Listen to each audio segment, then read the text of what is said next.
Talk Podcast, the podcast for tradespeople by tradespeople.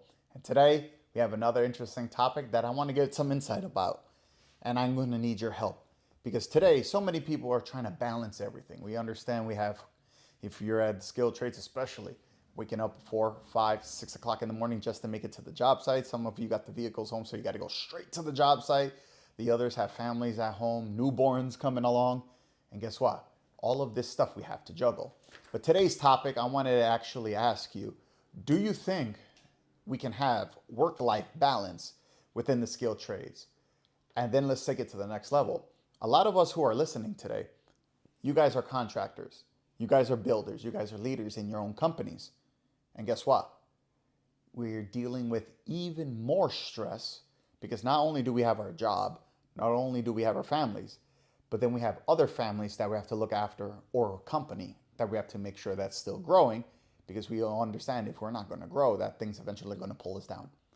So is work-life balance possible within the skilled trades? Stop what you're doing and answer that question right now.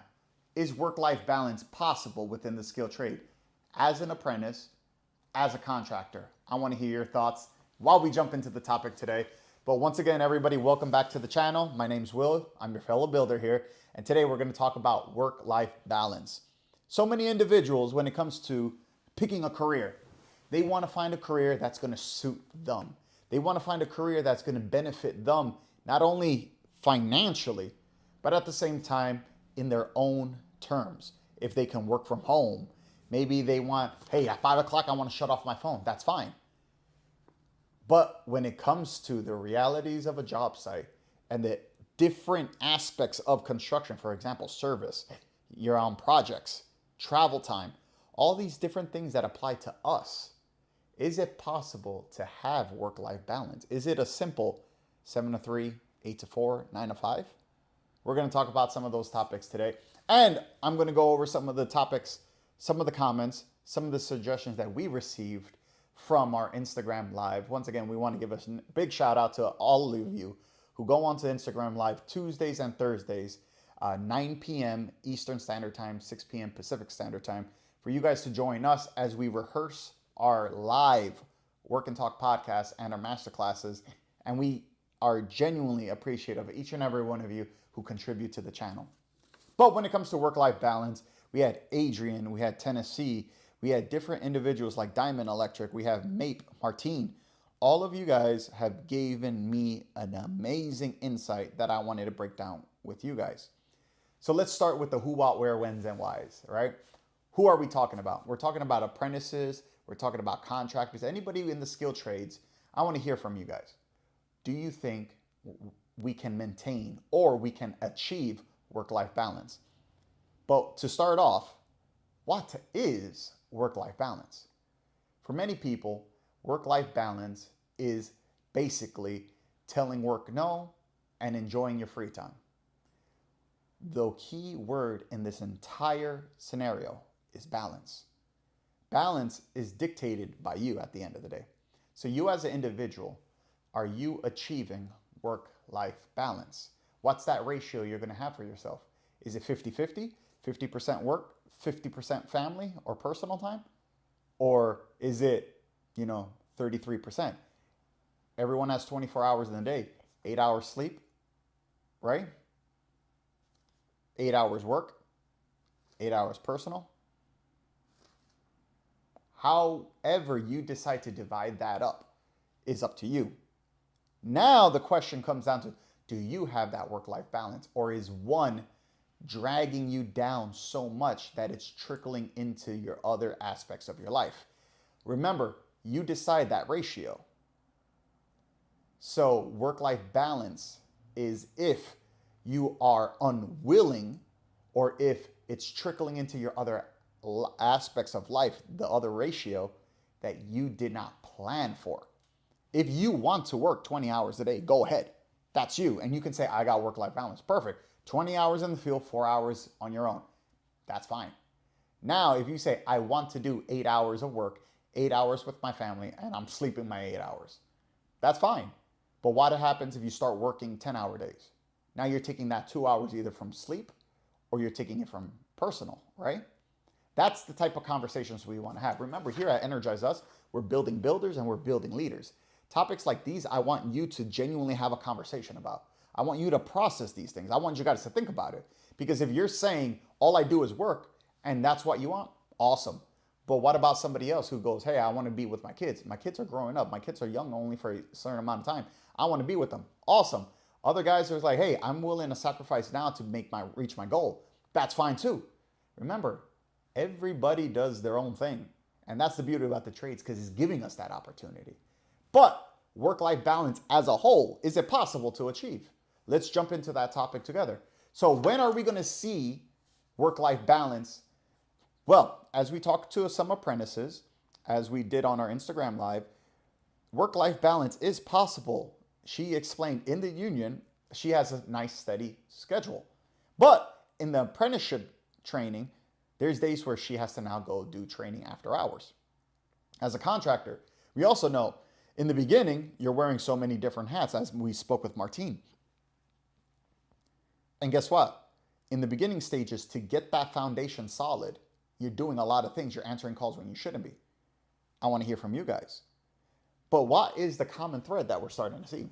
We're starting to see that in the beginning, in the onset of so many different career changes, something new, a new opportunity, a new situation, when something new begins, we're going to have to put extra effort into the beginning.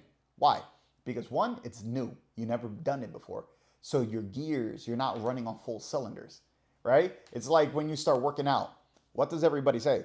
The first workouts, bro, you're going to look stupid. Your posture, you're hunched over. You're freaking lifting with your whole body instead of isolating the muscle. Everybody, for the most part, this is the most difficult part, the beginning, because they don't feel confident. They feel like, oh no, I can look like I'm an idiot if I do something new. A lot of people, if you notice, don't want, to be pressured, don't want to change. So they try to keep everything the same, the status quo the same. I don't want to do this because I'm going to look incompetent. I don't want to do that. I don't want to speak in front of people. I don't want to do any of these things because guess what? In the beginning, no one's good. But the ones who take initiative, the ones who say, hey, you're telling me if I get past this hump, I'm going to be killing it? You're telling me if I go to the gym every day, yeah, I'm going to look stupid for a week, but I could get in better shape? Hey, I'm not the best speaker, but if I keep freaking talking, eventually I'm going to get a little more comfortable in how I speak and how my dialogue and what. Yes, all these different things have a strong challenge in the beginning, in the onset. But as you grow, what's the possibilities? Just like getting in shape, just like public speaking, just like a business, so many challenges up front, but you see the long-term benefits. The same applies when it comes to work-life balance. Can you reach work-life balance? Is it something that you can reach? We all know the answer is yes. So if the answer is yes, what are you, what am I willing to do to reach it? That leads us to the next conversation. So we see that different people, apprentices, contractors, all say in the beginning, work-life balance is possible, but in the onset it's difficult. So that means we have to get over this hump. How do you get over the hump? It's like what one of my favorite quotes to this day. I want to hear from you guys. What do you guys think? To this day, one of my favorite quotes. How do you make it a Carnegie Hall? Practice, practice, practice. What does that mean? No matter what you're working on, no matter the skill that you're working on, no matter the skill you're trying to develop, if you continue to practice, you're going to make it a Carnegie Hall. You're going to have perfection. You're going to reach perfection. You're going to reach happiness in whatever you're working towards. So we got to keep working on these skills. But the issue is when, once again, we have a goal of work-life balance, but yet the other areas or work itself trickles into our other aspects of life that we want to keep free. Now that is an issue in two parts that we can break it down into. One, it's unknowingly.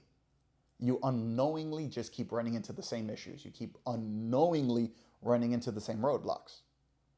And the second is intentionally. You know what you have to do to get better. You know what you have to do to get over that hump. You know what you have to do to build out that business, but you're choosing to ignore it. You're choosing to put it on the back burner because it doesn't have value to you. That's what brings us into this conversation of discussion, because so many people want to fight on this part, but they don't want to isolate the point where the pressure is coming from. And just like what we mentioned before, a lot of the times contracting, a lot of the times within the trades, the person holding you back the most is yourself. But nobody wants to point the finger at themselves and actually try to look at it as opportunities to learn. Once again, you're becoming that person who wants to make fun of someone for going to the gym. You're that person who's making fun of someone for eating a salad.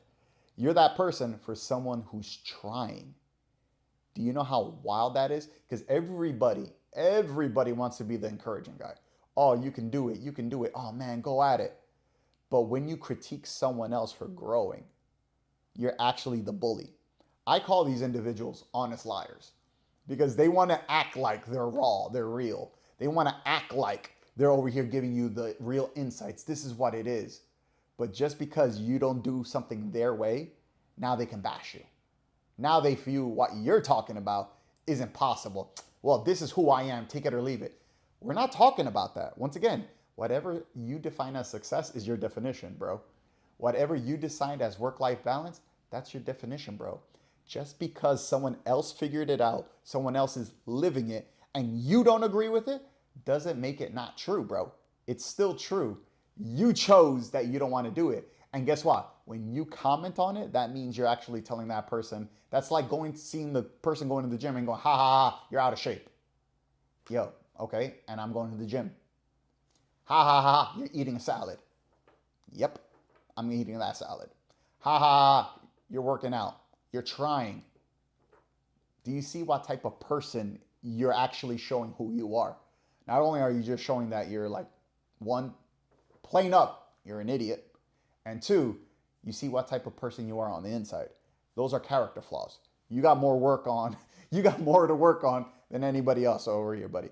So just remember that when you are striving for work-life balance, when you're striving to reach these goals, you understand in the beginning it's going to be tough. But is it possible? Absolutely. And that's exactly what we're seeing. We see individuals who are now developing systems, developing efficiency, hiring other people to now mentor them so that they can reach that work-life balance. And when you achieve work-life balance as a contractor, for example, now, you can now pass that opportunities on to your employees. See the value, make sure that they get home on time, make sure that they see the importance of having a nice structured routine. Because we all have been there. When the boss is a mess, when he doesn't know what he's doing in the morning, when he's scrambling looking for work, what happens to the guys? They're just sitting in the truck, same shit, different day. What are we gonna do now? I don't know, where we're going. All of these things apply to each and every one of us, no matter if you're an apprentice, no matter if you're a contractor. Work-life balance. Once again, you decide what that ratio is gonna be. Is it 50-50?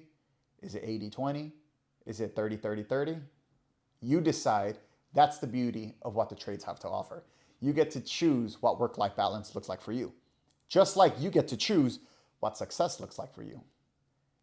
But guess what? No matter what stage in the trades you're in, whenever you're coming to a new opportunity, remember, it's always going to be difficult in the onset. But there's always things that you can strive for. Just like your health, just like your faith, just like your finances, just like your family life. In the beginning, you got to go through the muck. In the beginning, you got to clean out that closet. But as you keep working on it, practice, practice, practice, like Carnegie Hall, you can reach that ultimate goal. And guess what we're going to see? You're going to start finding people, you're going to start finding situations where other people align with you in your goal, in your pursuits. And guess what? You're going to keep growing together. That's how you keep building builders and you keep building leaders. And that's why I appreciate you guys for joining us here at the Work and Talk episode. And we can't wait to hear your stories. So comment down below. Is work-life balance achievable? Yes or no? Now, if it's no, why is it not? because a lot of us want to just say no right off the bat. Is it achievable? Yes or no? Can it be achieved? Yes. How are we going to achieve it? That's where self-development comes in. I want to hear from you guys. Comment down below. Let me know what you guys think. But hope you guys are doing well. Catch you guys on the next episode of the Work and Talk podcast, the podcast for tradespeople by tradespeople.